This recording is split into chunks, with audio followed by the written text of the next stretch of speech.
Bonsoir, bienvenue à tous sur Radio Babouk. On est à la Friche au port à l'île de la Réunion et on reçoit ici une exposition collective intitulée Antivirus. Une exposition qui a réuni 11 artistes en réaction à la crise sanitaire mondiale. Chacun nous a proposé ses travaux. On est très content de recevoir des visiteurs chaque jour. Et dans ce cadre, on organise des rencontres avec les artistes et le public, et entre les artistes et le public, pour qu'ils puissent échanger sur les travaux, sur leurs propositions, leurs démarches, leur parcours. Et voilà. Donc ce soir, on reçoit Monsieur Richard Blancard, qui est sculpteur, un artiste du sud de la Réunion, mais d'origine du nord de la France. Il nous en dira plus sur son parcours et ses origines. Qui travaille l'aluminium, qui travaille le bronze et la terre, et certainement d'autres choses qui m'ont échappé. Donc bonsoir Richard. Bonsoir Eddy. J'ai juste envie de te demander... bien sûr, tout le monde peut poser toutes les questions qu'il veut. On est là pour ça. Et moi, je voulais simplement te demander si tu pouvais nous dire pourquoi. Est-ce que tu peux nous parler de la pièce que tu as présentée à l'exposition et qu'est-ce qui t'a inspiré à ce moment-là? Ça fait beaucoup de questions là. Donc pourquoi une porte déjà? J'ai travaillé j'ai cherché pendant une semaine avant de commencer ce travail comment je pouvais moi passer de l'autre côté. Et pour moi c'est un passage. Donc se retrouver à aller vers un autre monde, celui qu'on ne trouvera plus, mais pas celui qui va être meilleur, pas pour moi. Donc où on va avoir un tas de contrariétés et de choses à mettre en place, aussi bien pour nous-mêmes que pour les autres. Voilà. Les matériaux que j'ai utilisés, c'est l'acier dans ce travail-là. J'ai travaillé le grillage et la résine pour tout ce qui est personnage un peu énigmatique, un peu fantomatique aussi. Et puis le bois pour les portes, qui sont des portes en bois que je traîne avec moi depuis une dizaine d'années déjà, là, qui devait servir à un projet, et c'était celui-là. Voilà. Oui, alors, que représentent les 12 carrés, s'il vous plaît? Et la statue blanche sous le grillage. Alors, est-ce que vous avez vu ce qu'il y avait dans ces carrés déjà? Et dans ce personnage qui est en bas? Parce que les questions, elles sont simples, mais est-ce que vous avez vu ce qu'il y avait dedans? Oui, apparemment, il y a des formes humaines. Des formes humaines, ouais. Donc il y en a qui nous préviennent déjà, il y en a qui nous font signe, qui nous annoncent. On a un personnage qui est tout en haut, qui lui est plus déjà sur la sortie, qui lui a une partie entre les mains d'un marionnettiste, donc il va contrôler les choses. Et on en a un en bas qui est la représentation de ce qu'on a traversé avant, sur tout ce qui s'est passé en fait au niveau de la révolution populaire, qui est toujours là, mais qui a été un peu écrasé, mais qui reste là, même si on y marche dessus. Après, les symboliques des chiffres, comme pour le personnage, il y en a 12 carrés, il y en a un en haut, c'est le 13e personnage. Moi, ce sont des liens qui ont à voir avec la scène, donc du côté religieux. Et après, au niveau des dieux, c'est pareil.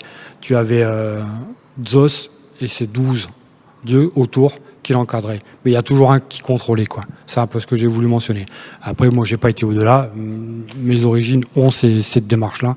Donc j'ai l'impression que les chiffres, c'est important chez toi. Il y a 12 carrés, 12 représentations. Il y a deux marches. Il y a deux marches. Il y a une porte rectangulaire, une pente, c'est un trapèze. Enfin, est-ce que c'est juste des contraintes techniques, ou est-ce que ta construction géométrique, est-ce qu'elle a un sens particulier? Ouais, elle s'est construite. Les deux marches sont... la symbolique des deux marches, c'est le conflit, la réflexion. Les premiers dessins que j'ai travaillés, j'en avais fait 3, et le chiffre 3, c'est sur la création. Là, il n'y a pas de création, il y a juste un conflit qui est en marche, il faut y rentrer dedans, il faut y passer. Le trapèze, c'est la construction d'un triangle qui est tronqué. Donc c'est la dualité. Il reste, une fois qu'on est passé au bout, les choix sont multiples, même si on veut nous diriger. par la forme du trapèze qui appelle au triangle, sauf que la pointe, elle n'existe pas, donc on a tous les choix.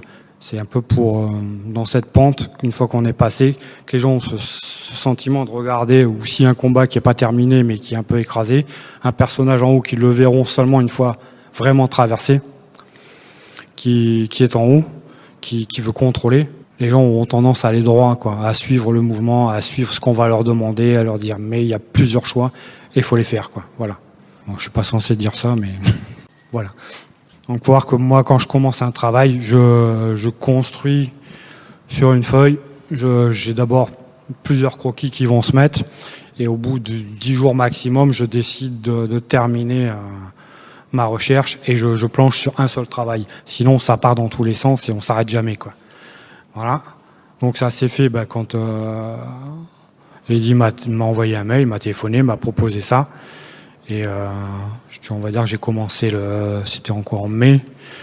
Le 17 mai, j'avais finalisé mes idées et j'étais parti sur cette porte. Et j'ai terminé le 1er juin. Voilà. Donc je note tout, je dessine tout parce que des projets comme ça, j'en ai plein. Et après, je les stocke.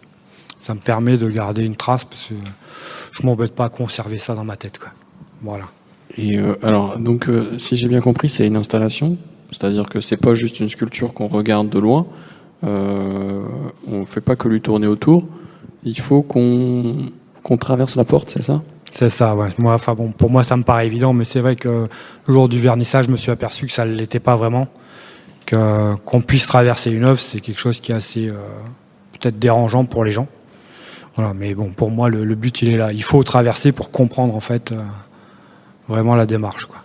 Et justement, c'est peut-être ça qui est intéressant, c'est cette appréhension à traverser. Est-ce que c'est pas ça que tu recherchais finalement? C'est-à-dire proposer une ouverture, mais en même temps et mettre les gens en face de leur peur, peut-être. Oula. J'essaye de me mettre déjà devant les miennes, c'est déjà pas mal. Après, je vais imposer ça.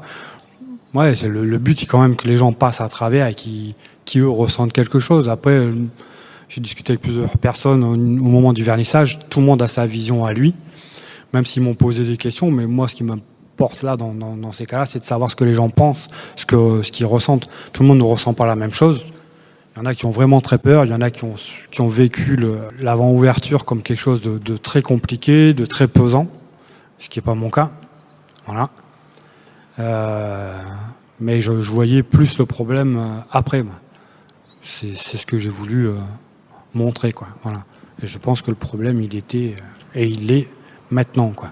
Une fois qu'on a commencé à ouvrir et sans vraiment avoir réfléchi pour qu'on fermait non plus, quoi.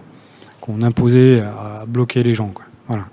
Même si la raison on la connaît, moi je la comprends pas. Mais c'est ça, c'est en fait c'est ça qui était curieux, c'est que donc l'exposition s'est faite quasiment en même temps que les dernières étapes du déconfinement, et tu nous proposes pas de happy end, c'est-à-dire que on traverse, mais on traverse pas vers quelque chose, vers une fin, on traverse vers quelque chose de pire, puisqu'on doit piétiner des gens, si je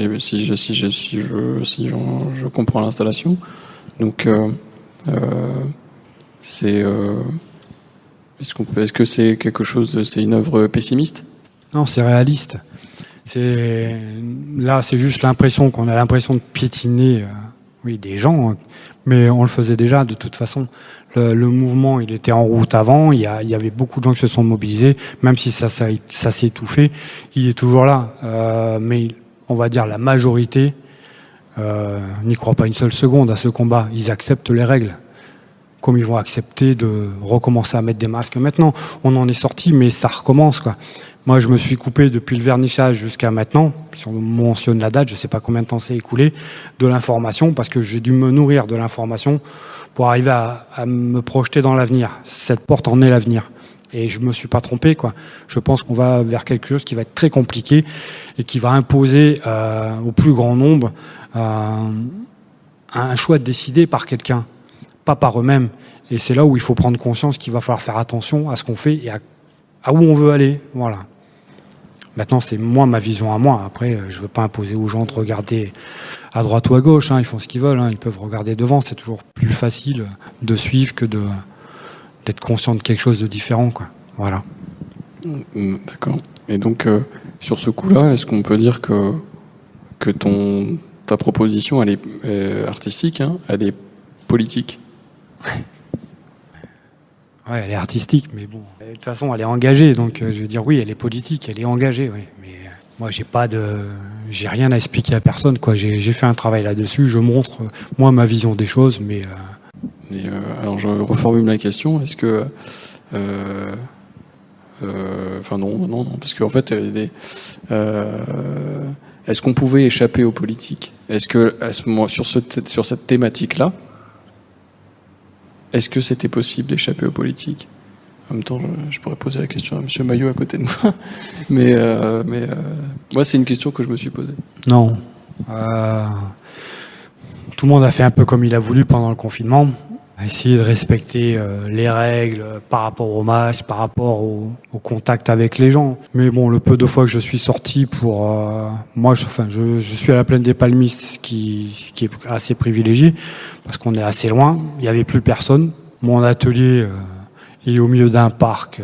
On était seuls. Donc franchement, c'était très bien.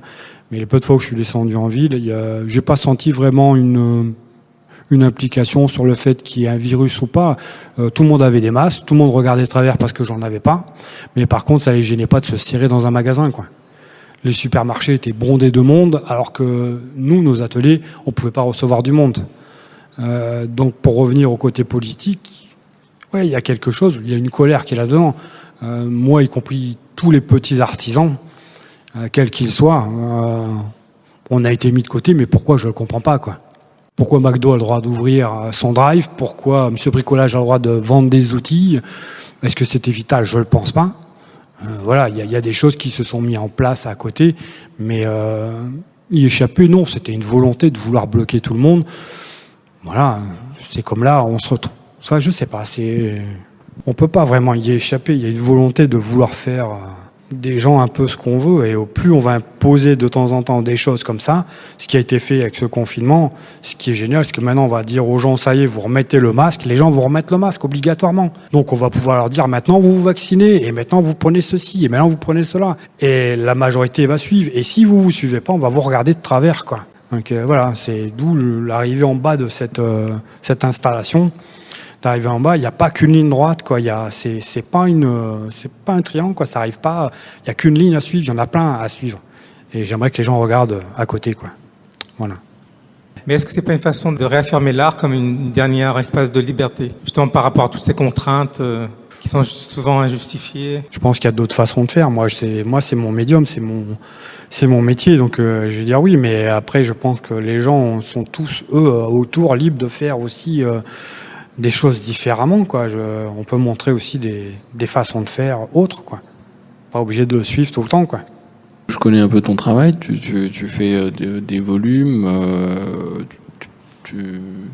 des personnages. Enfin, il y a beaucoup de narration. Tu vois, tu racontes une histoire à chaque fois, quoi. Là encore, tu racontes une histoire où le spectateur, en fait, est un peu le héros de cette histoire. Il doit monter les marches, traverser.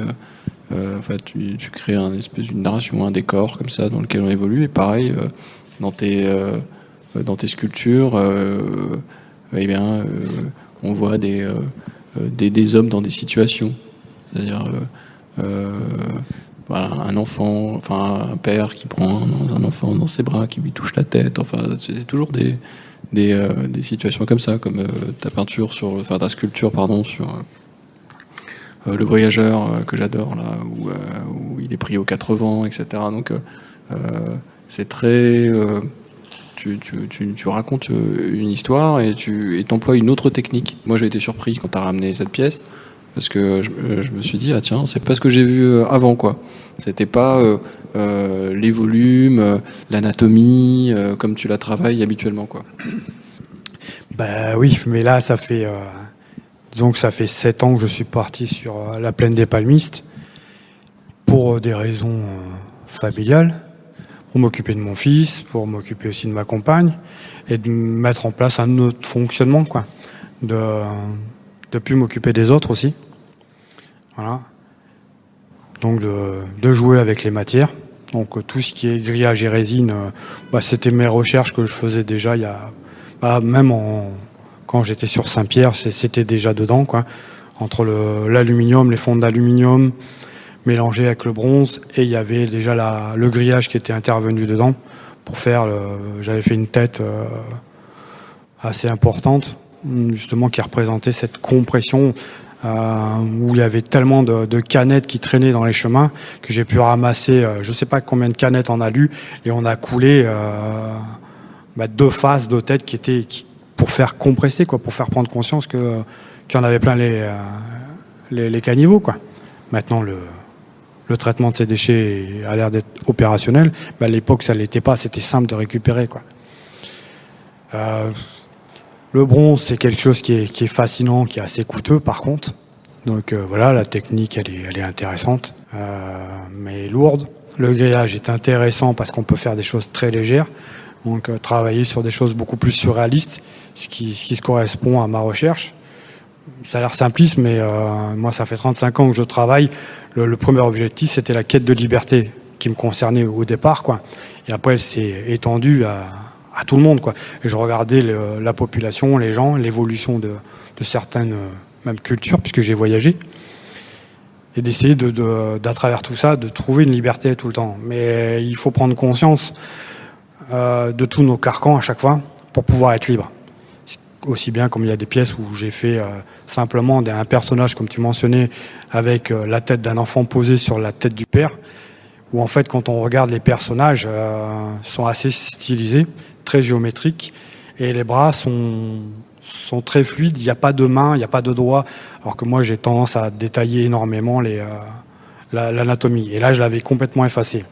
Et j'avais un galeriste à un moment donné qui me demandait mais pourquoi j'avais tout effacé. Et je lui disais parce que le fait d'avoir eu un enfant, j'ai 2 grands enfants, mais eux je les ai eus, c'était déjà fait. Donc je m'en suis occupé, je les ai élevés, ce sont mes fils, mais j'avais jamais eu de petits, quoi. Et le fait d'avoir un enfant, mes mains, mes doigts, ma parole, elles servaient plus à rien, quoi. Ils faisaient ce qu'ils voulaient, quoi. Et j'étais là, et je me disais mais en fait tu subissais son univers, quoi. Et si je voulais pas le subir, je partageais pas. Donc c'était à travers ce travail-là que j'avais travaillé ces personnages-là où il n'y avait plus besoin de ce côté académique, quoi. Bon, le grillage, c'est les raisons, le côté aérien qui était intéressant et le côté fantomatique. Dans l'atelier, j'ai un surfeur qui est grandeur nature sur sa planche, cuit tout en grillage. Tout le monde a des références plus ou moins différentes, comme le surfeur d'argent, des choses comme ça. Moi, j'ai travaillé ce personnage et ce surf après la suite de la mort d'un enfant qui s'est fait bouffer par les requins, quoi. Je suis pas issu de cette culture-là, je suis pas surfeur du tout. Je respecte leur jeu, c'est clair. Voilà, mais il y avait quelque chose là-dedans où je me suis dit, il y a quand même un truc après, et il continuera à surfer, quoi. C'était un peu voilà, c'était perso. Ça, c'est quelque chose que, je raconte pas parce que ça a aucun intérêt. Les gens n'ont pas du tout cette référence, à part ceux qui sont dans le surf. Mais il y en a très peu à la plaine des Palmistes, voilà. Mais bon, c'était un peu ça. Ça reste dans mon atelier. Je suis pas rebougé de la plaine des Palmistes depuis longtemps. J'avais envie de prolonger ce que disait Eddy par rapport à ta pratique que tu viens de développer, le grillage, les matériaux, les manipulations, etc. Mais en fait, là, dans cette pièce, ce qui existe, hein, donc essentiellement, c'est la porte elle-même, hein, et toutes les fabrications viennent en plus, elles viennent s'accrocher, c'est le cas, sur les bâtons de la porte.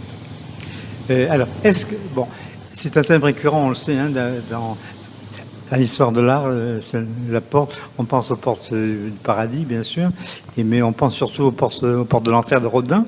Est-ce qu'il y a un lien avec ce que tu proposes là? Ouais, il y a un lien, c'est sûr, mais j'ai pas la prétention d'avoir fait la porte de l'enfer 2.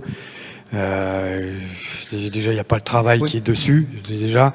Donc, il y a l'idée qui est là, pour l'instant. Oui, parce que c'est construit un peu de la même façon. Une porte avec des objets, des figures. Oui, l'influence est liée, de toute façon. Vu que le départ de mon travail a été fait énormément sur le travail de Rodin, parce qu'au départ, je travaillais la pierre, donc voilà, les marbres, avant que je vienne là. Donc j'ai cette culture-là. Maintenant, la porte, elle est issue dans plein d'autres mondes, dans plein d'autres cultures aussi. Elle est représentée dans plein de pays.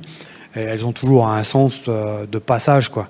Moi, j'ai travaillé énormément de pièces en bronze, justement sur le passage, où il y avait tous ces personnages qui traversaient. Et là, c'était un travail qui était mis là-dedans. Donc, la porte de l'enfer. Elle a ce goût-là parce qu'elle est... les symboles qu'il y a autour, le fait d'avoir un personnage qu'on va marcher dessus, plus l'idée, je viens d'en débattre sur le côté politique, c'est clair que c'est pas joyeux, quoi. Mais voilà, je sais pas, Oui, est-ce que je parce réponds que à ta question là? Tu nous as fait une porte de l'enfer ouverte, quoi, quand même. Si celles de Rodin sont fermées, les tiennes, elles sont ouvertes. Elles sont ouvertes parce que le côté intéressant d'avant ce passage, il va être bouleversé et changé, et il va pas être amélioré dans le sens de notre liberté. Il va être aggravé. Donc il fallait que les gens passent à travers, quoi. Il fallait que les gens ressentent en fait cette montée de marche, cette prise de conscience qui était en montant les marches, en se disant c'est pas zen, quoi. Il y a des trous à travers, c'est pas des belles marches, elles sont pas simples à vouloir franchir, la porte non plus, et ce qu'il y a derrière cette porte n'est pas non plus accueillant, quoi. Donc voilà. Est-ce que ça répond à ta question dans le sens où ça va dans le... Je pense que si je pouvais remonter sur une époque avec Rodin, je crois que je lui dirais laisse ouvert, quoi. Ne ferme pas la porte, laisse ouvert, parce que c'est ce qui va se passer, quoi. Tous ces symboles qu'il y a dedans, ils sont hyper importants, que ce soit de Dante ou d'autres, mais là, il faudrait rentrer dans une littérature, ce qui serait compliqué. Moi, je fais quelque chose de contemporain et qui, maintenant, il faut que les gens le comprennent tout de suite, quoi. La porte de l'enfer, elle était fermée, donc on ne la passait pas. Tous les symboles qu'il y avait dedans, fallait quand même être initié, être intellectuel, chose qui est pas à la portée de tout le monde. Là, je veux qu'elle soit populaire, qu'elle soit comprise rapidement, quoi. C'est pour ça que bon, peut-être qu'il aurait dû y avoir une installation faite dans le sens où tout le monde soit obligé de passer à travers, ou à l'entrée, ou enfin voilà, on est dans une expo collective, donc le jour du vernissage, j'ai pas vu la façon que j'aurais voulu que ça se déroule, quoi. Voilà, parce qu'il fallait que ça passe à travers, peut-être c'était à l'entrée, et pour moi c'était important que les gens rentrent de suite dedans et qu'ils comprennent ce qui va se passer, quoi. Alors les jeunes, vous avez pas de questions. Pourtant c'est un peu votre avenir qui va arriver, quoi. Donc moi j'en ai une. Vous en pensez quoi du travail? Je veux pas vous bloquer. Hein, Est-ce que votre vous ressenti, êtes quoi. passé au travers? Bah moi c'est vrai que j'ai quand même pas super bien vécu le confinement, du fait d'être adolescente, de vouloir sortir, etc. Mais c'est vrai que les répercussions sont toujours là. C'est-à-dire que même si on est soi-disant en vacances, la preuve est qu'on ne peut pas faire exactement ce qu'on veut, quand on veut, qu'il y a toujours des sécurités à avoir, que ce soit entre nous ou avec les autres. Donc pour moi, c'est fini sans être fini. Donc je ne peux pas passer à travers si la fin est toujours pas arrivée, en fait. Mais là, le fait de traverser, ça n'annonce pas la fin, hein. Oui. C'est juste mentionner le passage du fait qu'on ait ouvert les portes, on a autorisé les gens à sortir de chez eux. C'est là le symbole de la porte, il était juste là. Au début, normalement, cette porte, ce qui est plus compliqué, c'est qu'elle est fermée à moitié. Ce qui est dit n'accepte pas trop, puisqu'il me l'a réouvert en entier. Parce que le fait de sortir, c'était une décision quand même importante. Normalement, on devrait pouvoir l'ouvrir et sortir. Je me suis dit, si déjà je fais ça, personne ne va l'ouvrir, personne ne va passer dessus. Donc, j'ai ouvert qu'un battant. Déjà, ça incitait pas vraiment à y passer. C'est pour ça que je voulais que ça se bloque et que les gens arrivent à rentrer dedans. Qu'il n'y ait pas une grande porte ouverte, genre c'est Las Vegas. Non, c'est pas du tout. Faut y aller, il faut sortir. Et je pense que la majorité de la population, quelle qu'elle soit, le fait qu'on lui dise vous pouvez ressortir à nouveau, ils n'ont pas ouvert la porte en disant youpi, on y va, quoi. Ils ont ouvert la porte et se sont dit ouais, mais pourquoi là, on y va là. Voilà, moi j'ai ressenti ça, quoi. Voilà, donc après je sais pas, toi en tant que jeune, je comprends ce que tu me dis. La sortie, elle n'est pas terminée. C'est qu'un départ, quoi. Une fois qu'on a dit vous pouvez y aller, c'était que le commencement pour moi de problèmes qui allaient continuer, quoi. Parce qu'ils ont l'intention que ça soit comme ça, quoi. Mais pour toi, c'est plus une inquiétude réelle. Tu penses qu'il y a vraiment un gros problème? Bah, peut-être pas maintenant, mais il y en aura un jour ou l'autre. Quand on voit déjà que, juste par rapport aux cours, il y aura forcément des répercussions sur nous, notre année prochaine. Ouais. Et puis si on rate des choses cette année, qu'est-ce qui fait qu'on pourrait éventuellement les rattraper ou qu'on les rattrape pas? Donc c'est vrai que finalement dans tous les milieux, on a quand même une inquiétude de savoir est-ce que vraiment il y aura une fin, une bonne fin entre guillemets, quoi. Il y a un commencement, que vous voyez l'avenir différemment, que les cours c'est pas juste le seul endroit où il va falloir vous cultiver et apprendre, qu'il y a d'autres moyens et qu'il faut les prendre tout de suite. Parce que de toute façon, ils vont pas vous les donner, ils vont vous imposer les choses. Alors, moi, je voudrais revenir sur la partie ésotérique, en fait. Ouais. Les 12 dieux. Ouais, on peut les appeler comme ça. En tout cas, ce sont des personnes qui nous préviennent, qui nous annoncent. Et c'est quelque chose que tu explores beaucoup dans ton travail, ou cette dimension, je sais pas, la cosmogonie, enfin, tu vois. Non, pas plus que ça, non. Donc, parce que là, on dirait que tu as invoqué quelque chose, hein, comme disait Henri, c'est les portes de l'enfer, hein, c'est boum, c'est quelque chose de terrible, c'est le coup de tonnerre. Ouais. Et donc, il fallait aller jusqu'au Dieu pour... Ouais, parce que je voyais ça comme ça, l'ouverture, on se retrouve avec... pour ça que je parlais tout à l'heure par rapport à la question, au niveau biblique, c'est la représentation de la scène, quoi. Tu te retrouves avec des gens qui t'avertissent de quelque chose et un qui va mener la danse en haut, quoi. Quelle qu'elle soit la danse. C'est à nous de choisir si on a envie de jouer ou pas, quoi. Mais il y a quelque chose qui va se passer et on n'a pas toutes les données, quoi. Donc voilà. Après, je sais pas, je réponds à ta question là ou... Oui et non, mais c'est-à-dire que, en fait, moi, ce qui me plaît, j'ai pas vraiment de questions, mais je peux commenter, quoi. Moi, ce qui me plaît là-dedans, c'est justement, comme tu m'en parles là, c'est de voir à quel point t'as pris ça au sérieux. Tu vois, c'est-à-dire les références sont écrasantes. Ouais. Le passage, l'enfer, les dieux. Je pense que c'est important d'être sérieux dans un travail. C'est comme quand j'ai amené la pièce, il y avait une date imposée pour amener la pièce. Je me suis retrouvé dans le hangar, j'étais tout seul. Personne n'était là. Et tu m'as dit, mais normalement, les artistes sont jamais là à l'heure. Moi, je suis à l'heure. Et quand je prends un travail, en fait, on me demande est-ce que j'ai envie de travailler sur un thème. Je prends un temps avant de répondre. Quand je réponds, c'est que je m'y engage. Donc après, je prends un temps pour réfléchir à ce que je vais faire et je le fais jusqu'au bout, quoi. Voilà. Je fais très peu d'expos depuis quelques années. Donc, je touche à tout. Je fais un tas de choses qui vont partir de la poterie et des études de poterie avec ma compagne sur des choses de design. Mais il y a mon travail aussi de sculpture, mais j'y vais pas trop parce que j'ai besoin d'un lieu à un moment donné. J'ai pas trop trouvé ces derniers temps un lieu pour pouvoir vraiment travailler et exploiter, ne serait-ce que le départ de ce travail. J'ai plein d'autres pièces dans l'atelier qui sont aussi engagées, mais à des tailles beaucoup plus petites, qui sont pour moi des maquettes, qui aimeraient bien un jour être monumentales. Mais bon, côté mégalo chez les artistes, c'est souvent, donc je me contente de faire des petites choses, mais qui ont des symboles et des messages très grands dedans, quoi. Jusqu'au jour où je pourrais faire une résidence, comme j'en ai fait à l'étranger, où là, je peux vraiment mettre en application et laisser des choses assez importantes à faire. Voilà.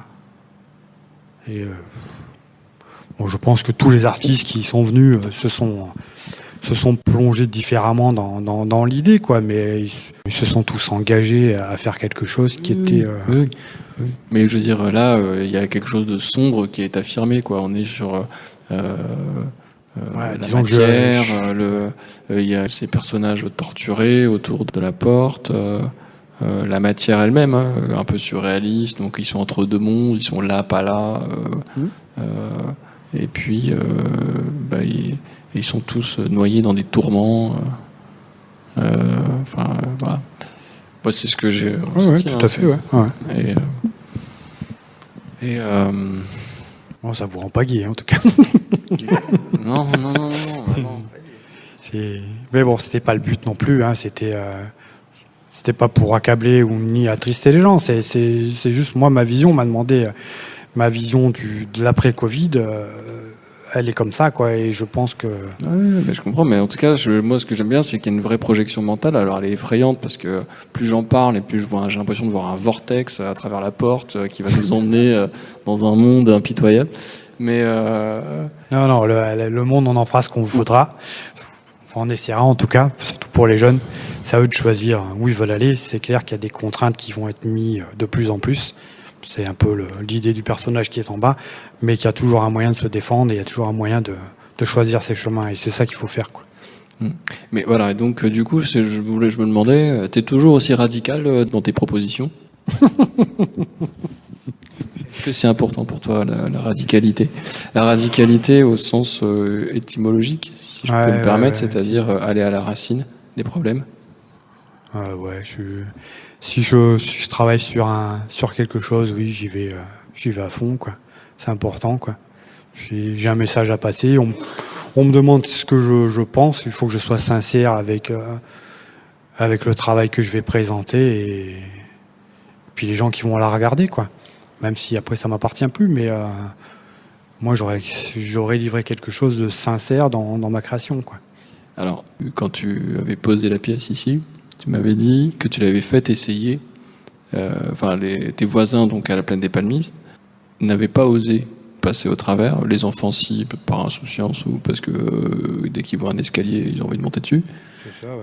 Mais et que par contre, alors ça aussi qui est drôle, c'est que avec toutes les réserves et toutes les guillemets, mais on va dire que la fréquentation des musées à La Réunion, c'est pas quelque chose qui est spécialement, qui est pas extrêmement développé. Et tu me disais, les gens de la Plaine des Palmistes, donc à la campagne ici à La Réunion, ils n'osaient pas passer au travers, et pour eux c'était comme si on allait leur jeter un sort ou quelque chose comme ça. En fait, ils projetaient tout de suite du religieux, du rituel, etc. Alors ça m'a interpellé parce que je me suis dit, tiens, c'est marrant, quand on touche au rituel, au religieux à La Réunion, au sacré, en fait, culturellement, ça les touche directement, puisqu'il y a eu une réaction. Ils ne sont pas juste à regarder, à dire c'est joli, mais il y a une réaction, on va dire, épidermique, quoi. Est-ce que tu peux nous raconter un peu comment ça s'est passé? Tu viens de tout raconter à peu près, là, ce qui s'est passé, donc... Ouais, après, bon, il n'y avait pas que des gens de la Plaine des Palmistes, hein, il y avait des gens d'un peu plus bas aussi, de Saint-Benoît, j'imagine, des gens qui prenaient le temps de venir se balader, quoi. Mais, ouais, comme tu dis, il y avait... certaines personnes disaient, ouais, il y a un bébête, quoi. Il y a un bébête. Voilà. Et ils disaient, ah non, il passe pas là. Voilà. Donc c'était intéressant, quoi. Ça les gênait pas d'essayer de passer le marmaille, par contre. Donc c'est là où, voilà, j'ai essayé de discuter avec plusieurs personnes, mais voilà, il n'y a pas eu trop d'échanges. Donc, c'est quoi un bébête alors? Tout ce qui est dérangeant, en fait, à partir du moment où c'est dérangeant, où il y a quelque chose qui est un peu diabolique, il y a un bébête, quoi. C'est quelque chose qui est de l'autre côté, quoi. Comme Henri disait, il y a quelque chose de diabolique là-dedans, quoi. Et c'est là où ça leur déplaisait, quoi. C'est pas la première approche que je voulais montrer, quoi. Mais bon, c'est celle qui allait se passer une fois qu'ils allaient traverser, quoi. Et bon, en faisant le tour, en imposant pas aussi la direction et de passer par les marches, tu peux faire le tour et voir l'ensemble. Donc à partir du moment où tu vois l'ensemble, tu dis alors moi j'y vais pas, quoi. Mais le thème c'est le déconfinement et c'est pas, on nous a pas posé la question si on avait envie ou pas de sortir. On nous a dit vous pouvez sortir. On nous a pas préparé à être enfermés, mais par contre on nous a pas préparé non plus à sortir. Ce qui pose énormément de problèmes en fait pour énormément de gens. Le fait qu'on leur dise c'est bon, c'est fini, vous pouvez y aller. Voilà, le ressentiment chez pas mal de gens, c'est quand on passe la porte là maintenant, c'est un peu ce sentiment-là qu'ils ont eu, quoi. De sortir, d'avoir cette espèce d'angoisse, parce qu'ils sentent qu'il y a quelque chose qui ne va pas, quoi. Moi, ce que j'ai envie de dire, au final, en ce qui me concerne, c'est que c'est une pièce assez bien vue, parce qu'elle est le reflet d'une ambiance qu'on a vécue chacun à notre manière, mais on a été plongé dans cette angoisse permanente d'être malade, ou les gens, ou les proches qui meurent, etc. C'était assez lourd, hein. Et que ce soit moi, je reviens à ma porte de l'enfer parce que pour moi, c'est ce que cela m'évoque. Je trouve que de ce point de vue, c'est assez juste. Merci. Voilà, moi ça me fait penser, s'il faut rajouter quelque chose, dans ce qu'on entend ici et là, dans tous les commentaires et commentateurs, etc. Moi, ici, il y avait bien quelque chose qui a retenu mon attention, avec lequel j'ai un sentiment que ça colle, et ton œuvre m'y renvoie. C'est que cet épisode Covid-19, ce qu'ils ont appelé le grand confinement, truc planétaire, quoi. Ça allait avoir plus d'impact sur les transformations du monde que le 11 septembre. Voilà. Il y avait le 11 septembre, ce qui a marqué une grosse étape de changement, de changement de changement planétaire. Et a priori, semble-t-il, beaucoup disent que sont inquiets sur la radicalité du changement que nous impose cette nouvelle épreuve. Voilà. Et donc effectivement, il y a une transition, il y a une radicalité, il y a un passage, il y a un avant et un après. Et donc c'est pour ça qu'on l'a mise à la sortie, parce qu'il lui fallait de la place, il fallait que ça respire. On pouvait pas le mettre à l'entrée, c'était trop confiné justement. On l'a mise là pour ponctuer, et on a ouvert en grand pour faciliter l'invitation à traverser, tout simplement. C'était vraiment en termes par observation, dans le jeu de questions-réponses entre l'œuvre et les gens qui venaient visiter. On a essayé plein de formules. Enfin, moi, je me suis amusé. J'ai essayé fermé, entrouvert, un peu, machin, etc. Toutes les formules. Qu'est-ce qui passe mieux, qu'est-ce qui passe pas bien. Et les gens, quand c'est grand ouvert, ils y vont. Voilà. Ok, merci à toi, en tout cas. Merci beaucoup. Restez connectés sur les ondes de Radio Babouk. Merci à Richard Blancard, artiste, sculpteur de l'île de la Réunion, à la Plaine des Palmistes.